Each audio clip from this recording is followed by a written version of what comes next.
ABC Actu. ABC Actu, c'est l'essentiel de l'information. ABC Actu, c'est la politique, l'économie, le social, la culture, la religion, la science, la technologie, le développement et les divers. ABC Actu, l'essentiel de l'information pour vous, FM Prêt.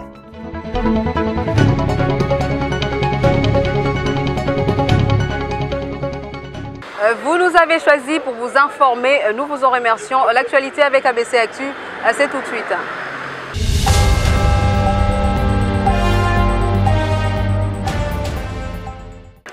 L'ex-conseiller spécial du chef de l'État, Félix-Antoine Tshisekedi, en matière de sécurité, François Béa, remis en liberté provisoire ce mardi 16 août pour des raisons humanitaires. La décision des juges est prise après la présentation d'un rapport médical qui confirmait que l'état de santé de François Béa nécessite une prise en charge dans une installation. Notons que ce dernier est poursuivi pour complot et offense contre la personne du chef de l'État. Il a été arrêté le 5 février par l'Agence nationale des renseignements et son procès a démarré le 3 juin 2022.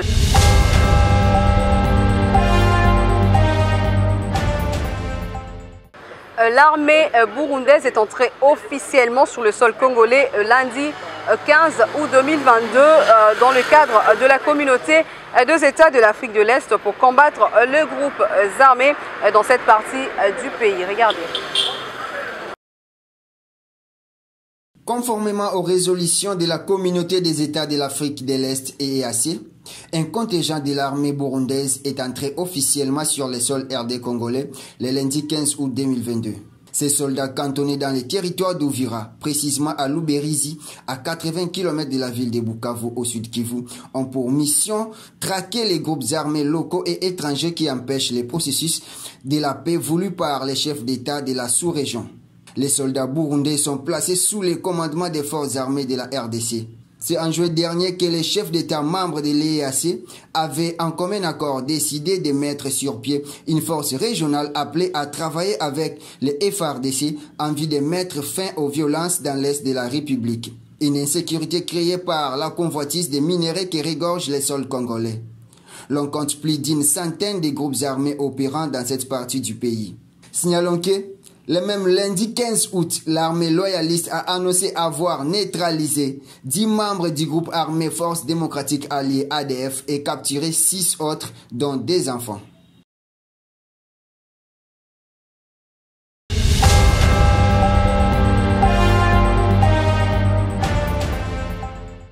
Rendre plus belle la province du Lualaba, c'est la détermination et la volonté qu'affiche la gouverneure ad intérim de la dite province, Fifi Masuka, à travers plusieurs actions sur terrain. Cette fois-ci, c'est la réhabilitation de la route nationale numéro 1 dans son tronçon compris entre Ngouba et Lubudi. Je vous propose donc de suivre cet élément des Franzila. Aucun jour ne passe sans qu'on ait parlé d'une action politique en faveur de la population au Lualaba. C'est le cas de la route nationale numéro 1 qui revêtit désormais de sa plus belle robe. Moi, ça me fait du bien. Depuis notre naissance, on n'a jamais vu, on n'a jamais vécu des enjeux pareils ici à Kasolo. Et voilà qu'aujourd'hui, la population est satisfaite. Moi, je suis satisfait. Alors, nous disons merci au gouvernement local, nous disons merci à nos autorités parce qu'ils ont pensé à nous. Que Dieu vous bénisse et continuez ainsi, ça nous fera du bien. Hapana balabala tunaona se kila kiafanyishika mukasu leo kinafanyishika depuis kasulu kuriaka kasulu hatuyaonaga manje nengia mukasulu uswata banetwazia na sheku tuegea godro mukasulu me hiki shetu na felicite Madame Fifi Beton Fifi Masuka njoo yangu mimi namuitaka gouverneur, njoo vile mimi namuitaka, njoo pale nasema hiki yeye anafanya haki na Mungu milele na milele ekale, paske yeye njoo muntu ya kwanza kutuazia mukasulu kutuwekea goudron, atuwazia sebrifia uku yao. Leo tuko na éclairage mukasulu, hapa tuko na goudron mukasulu, hapa banaanza tuwekea na mapoto ya moto. Hii éclairage ni kuéclairer balabala. mais lelo toza na goudron inapita mukasulu biote biko à l'aise. Signalons que les travaux en cours sur la route nationale numéro 1 sont financés par le gouvernement provincial, chapeauté par la gouverneure en intérim Fifi Masuka, en réponse à la volonté du président de la République qui ne jure que par la modernisation du Congo profond dans le cadre du projet de 145 territoires déterminés à rallier les 5 territoires de Lualaba. Ces travaux sont un grand geste pour les habitants du territoire de Lubudi qui désormais peuvent déplacer sans difficulté leurs produits agricoles vers les centres-villes de Kolwezi.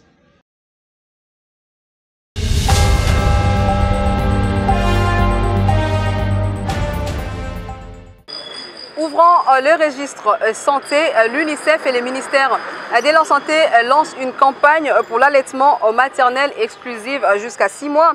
Cette campagne a pour objectif d'encourager l'adoption de politiques favorables à l'allaitement pour arrêter de donner de l'eau aux enfants de moins de 6 mois.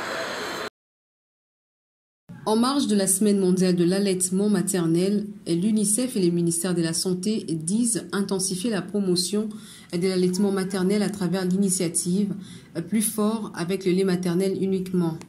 Le thème retenu pour cette année est « Intensifiant l'allaitement, éduquer, promouvoir et soutenir ». Cette initiative encourage également l'adoption de politiques favorables à l'allaitement et des changements sociaux pour arrêter de donner l'eau aux nourrissons de moins de 6 mois.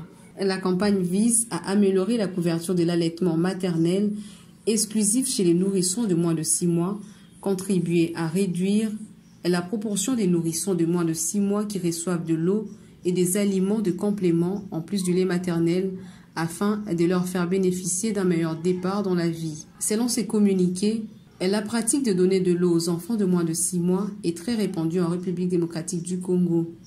20% des nouveau-nés reçoivent un aliment autre que le lait maternel, principalement de l'eau, dès leur premier mois de vie. Entre l'âge de 4 et 5 mois, ces pourcentages concernent 70% des enfants, ce qui contribue à la malnutrition, aux autres maladies et même au décès des enfants. À cet effet, les gouvernements de la RDC, à travers le Programme national de nutrition, encouragent les femmes à continuer de donner uniquement du lait maternel à leurs bébés au cours de 6 premiers mois de leur vie. L'allaitement maternel présente également des avantages importants pour les mères. Il accélère la récupération après l'accouchement, retarde les retours du cycle menstruel, ce qui permet d'espacer les naissances et réduire le risque de cancer des ovaires et du sein.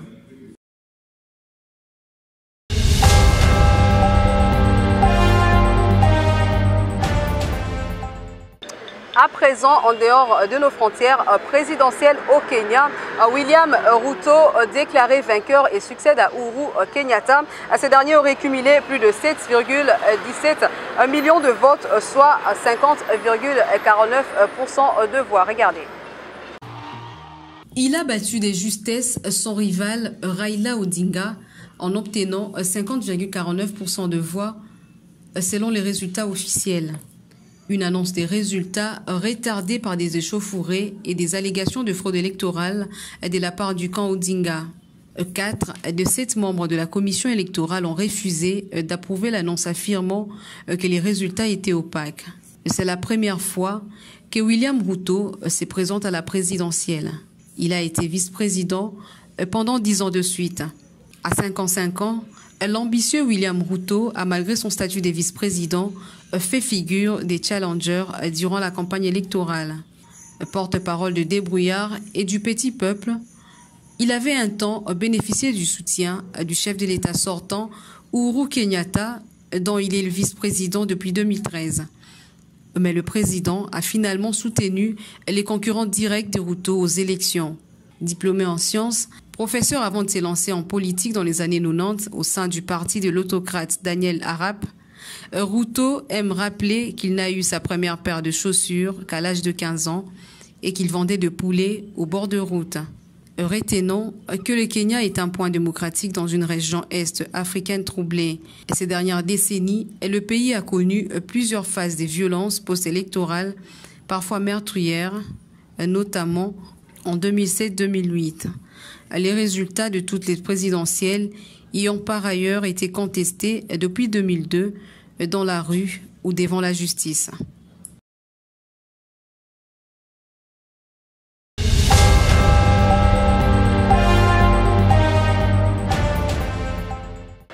Dans le même registre, l'annonce de la victoire de William Ruto a déclenché des violentes manifestations dans certaines régions. La commission électorale se trouve à nouveau sous les feux de critiques. Regardez.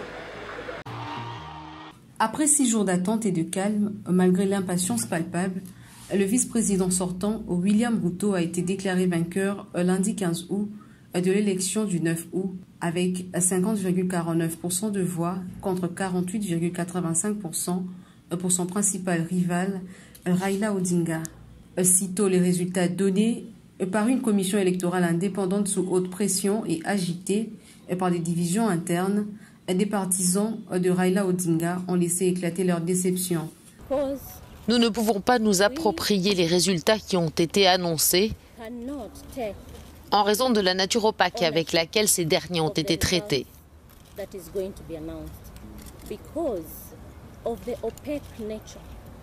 Nous donnerons très bientôt des détails sur cette opacité. De manifestations ont secoué plusieurs quartiers populaires de la capitale Nairobi, comme Mathare, Kayole et Kibera.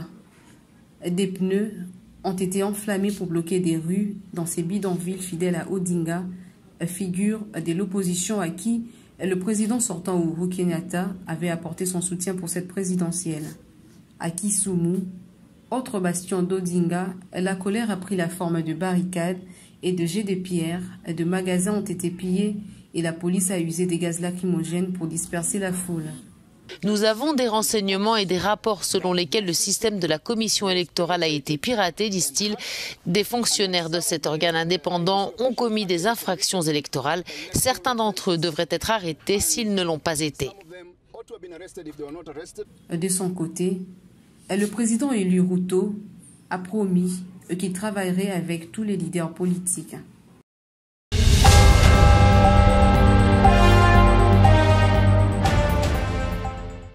Et pour chuter avec cette session d'information, spoliation des espaces publics, le bourgmestre de la commune de Massina monte au créneau et appelle à tous ceux qui ont construit sur les sites de la RVA de quitter ces lieux car la démolition arrive à grands pas. Regardez. À partir de l'élo, yomuto ozotonga sukisa, ozotonga awa sukisa, bandana kolongola brique na yo moko na moko. Soki otie portail longola, soki otiaki deja manzanza tolo banda na kolongola, boza na ngonga moke kaka bazoya mpona kobuka yo mutu otongi banda na kolongola biloko na yo nyonso.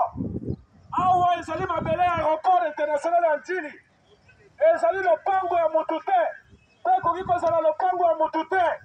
Banda na kolongola briki na yo tol na yo libende olonaki longola pikola batracteur badanse ezoya babildozer mobilisé par la république bazoya kobuka nyonso oyo bino botongi na esika oyo kende kosomba lopango kote mosusu oyo ezali mabele aéroport, ezali aéroport international ya Njili utokala batonga awa te. Yo mutu otongi kende kozombango na ye pa mutu atekelaki yo oyo ezali aéroport international ya Njili. Yo mutu otongi banda na kolongola brike na yo moko na moko.